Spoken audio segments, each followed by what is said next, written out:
Today, I'll go through Gyroflow and ReelSteady Go, which are two types of software for stabilizing FPV footage, and then we'll decide together which one to use when and which one is the best. Let's go.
Before we go to the software itself, I want to preface something very quickly, and that is that ReelSteady Go is kind of the most popular software out there for stabilizing FPV footage. However, it's not free. It costs about $100. With a discount, you can get it for $94, I believe.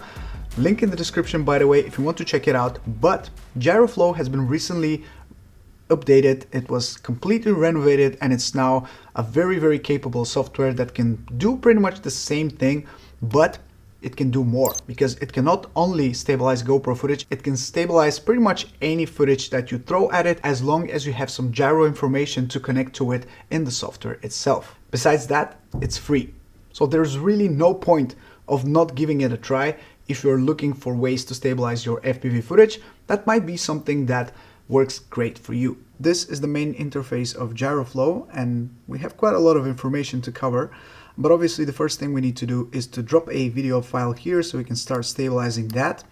So I already have a footage that I have in mind, so I'm just going to quickly drop it here, and we're ready to begin. So the first thing we see is the video information panel, where we see the name of the file. We see that it is a GoPro Hero 10 Black file with this resolution, this duration, and the frame rate, which is a great touch because sometimes you mess up your resolutions, your frame rates. You don't know what exactly have you shot, have you chosen, stuff like that. So here it's quite easy to see all of your settings in one place. So next we have the lens profile tab, which is extremely important if we want to properly stabilize our footage. We see that this lens profile has been automatically added because Gyroflow detected that this is a GoPro Hero 10 Black footage. We see the information that we have no image stabilization. We shot this in 5K and we used the wide lens to shoot this footage. So this has been applied automatically, which is great. But let's say we have shot our footage with a different camera. So in case it's not automatically detected, we can search for it. So let's just say Insta360, for example. And if we say the Go 2, we have a couple of different options. We have the Pro mode or the standard mode. And we have all sorts of different options depending on what you have selected when you shot your footage. And of course, if you are using a cinema camera, for example, you can also search for that lens profile. We have quite a lot of different profiles here that we can choose from. Luckily, like I said, if you're using GoPro, you don't have to do anything, and that goes the same way as for this motion data tab, which is where the gyro information is being applied to the algorithm for stabilizing our footage. The GoPro has a built-in gyro, so it detects that information and it applies it for Gyroflow to use. But let's say if you have used a cinema camera and a GoPro together, you can use the gyro information from the GoPro to stabilize the footage from your cinema camera. So that's another great way to mix those two cameras together and just get the gyro data from one camera and then the image from another to make them work together and be stabilized after that. So then we see that, of course, we have our timeline where we can set our in and out points. Let's just do that real quick. I'm going to trim the clip up until this point because I don't need this first portion, and then I'll go all the way back to where I land. which is roughly around here, and I'm going to trim it to this point. And this is our information that we'll be using for this clip. And right now you can see that stabilization is already applied, so if we play that, it should be stabilized. If we toggle that, this is the unstabilized version. But yeah, let's just turn it back. Let me just mute that real quick because we don't need that sound right now. And we see our gyro information on the screen right here. We can zoom in, zoom out. We can do all sorts of things with this, but like I said, for GoPro footage, it's really simple and you don't need to do that. You only need this for more, I would say, tricky scenarios where you're using a couple of different cameras and you want to mix them together. So first thing we have on the right side of the Gyroflow app is the stabilization panel, where we can set our field of view. Usually it's set to 1. You can crop in or crop out depending on your taste, but for the most part I tend to use 1 to stabilize my footage, and I think the default setting of 1 is ideal for GoPro footage. Next we have the smoothness, which is basically how much stabilization Gyroflow will apply to your footage. So if we set it to 0, it's pretty much non-existent. It's like unstabilized footage. So it looks really weird, and also, yeah, not very natural. So we'll increase that to, let's just say, the other spectrum. So you can see it looks a little bit too smooth and again not very natural. It really depends on how much stabilization you need, what look you're going for. For me though, it's about 0.3, 0.4, it really depends. I would stick to 0.3 here because this is something with a lot more dynamic, a lot more motion, and I don't want to be extremely smooth and like silky smooth because it just doesn't go well with the type of footage that we have right here. So 0.3 is something that I would go for. And one of the best things about Gyroflow that I really like is that you can immediately see all of your changes after you have selected a specific value right here. You can see that in action. So in case that's too much for you or not enough, you can quickly change that and see the end result before even exporting, which is great. So I definitely like that, and you can really play around with your footage a lot to make it look the way you want it to look before you hit export.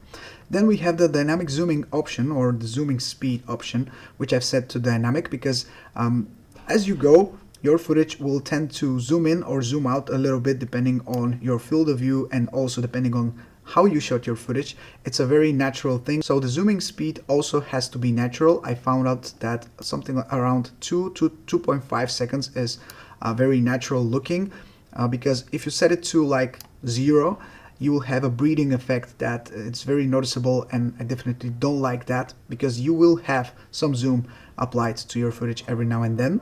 So I'll set it to 2.5 seconds because I think that's a natural looking zooming speed that I'm okay with. And then we have our export settings, which we can select between H.264, 265, ProRes or PNG sequence. I'm going to select H.265, and then you can see our output size and bitrate. You don't need to change that. You can use GPU encoding if you prefer. You can select to export audio on or off. I prefer to have mine to on because I just prefer to have it. You can always disable it afterwards, and then you're ready to hit export and you'll have your final stabilized footage. Alright, now we've seen Gyroflow. Let's go and open ReelSteady Go to check how it works. Now here we have ReelSteady Go's interface, which is really basic. You don't have many options other than just loading a video, and once you do that, you will have to wait a little bit until the program runs the numbers. And once that's done, you can press on the settings icon, which will allow you to play with the smoothness and the cropping speed similarly to the Gyroflow application. Interestingly though, here the smoothness and the cropping speed by default are linked together, meaning that when you want to have more stabilization, you will have a slower cropping speed or vice versa. Then you can use the setting to lock the horizon or use ReelSteady Go to stabilize a time lapse, and you can flip the gyro data in case your GoPro has been mounted upside down, and that's it. Then you can see a little preview, which is very choppy for the most part, of how your footage is going to look like. It's definitely very different compared to Gyroflow, where you can clearly see all the changes that you've made straight away, and the playback is almost instantaneous. Here you have to wait a little bit longer to see your preview, and it's definitely not as smooth as it is on Gyroflow. And then you can start rendering the footage afterwards. I used the same video to stabilize both in ReelSteady Go and Gyroflow. And on Gyroflow, it took me about 5 minutes to stabilize it with my computer. ReelSteady Go took exactly 2 times as long, 10 minutes to stabilize the same footage. So what do you think about these two? I personally have very mixed feelings because I like both. I tend to like the final image coming out of ReelSteady Go a little bit better. Maybe I'm just more used to it, but I definitely like that you have so many more settings to tweak on Gyroflow. You can do so much more with your footage, and obviously we've heard some rumors that ReelSteady Go 2 is coming very soon, which will be a newer, more polished, better working version of ReelSteady Go, which will allow you to do a lot more with your footage. But until that drops, we still have that dilemma between Gyroflow and ReelSteady Go. So for me, that Gyroflow footage has a little bit of distortion that looks a little bit weird and funny to me. Maybe I'm still not perfectly used to the software. I still haven't found the best way to stabilize my footage, but just ReelSteady Go tends to look a little bit better when compared directly to Gyroflow. Obviously, I do have both, so if you don't have ReelSteady Go, I would definitely advise you to check out Gyroflow. Maybe it will be good enough for you, maybe you won't need anything else besides that. But to me, ReelSteady Go still looks a little bit better in terms of smoothness, in terms of how the footage looks like, and just looks a little bit more appealing to me. Sometimes the movements of the drone look a little bit weird when stabilized with Gyroflow. But obviously the best thing you gain from Gyroflow is the ability to use all sorts of different cameras, not only GoPros, but Insta360, all sorts of different products from them, and also cinema cameras. If you're flying a big cine lifter with a cinema camera, you will appreciate this software, that's for sure. But I'm really looking forward to hearing back from you guys. So let me know in the comment section below, what do you think about these two pieces of software for stabilizing FPV footage? I like where this is headed. I like the fact that we have some choice, we have some options, and most of all, I like the fact that this is a free software which is open source. It's been supported by many people, and it will need some time to be polished and be completely ready for everyone to use and enjoy 100%, but it's going in the right direction, and I'm very happy to see that. So that's everything that I have for you guys. Thank you so much for watching today's video. It's been a pleasure. This is Mike from Drone Supremacy. I'll catch you in the next one. Take care and goodbye.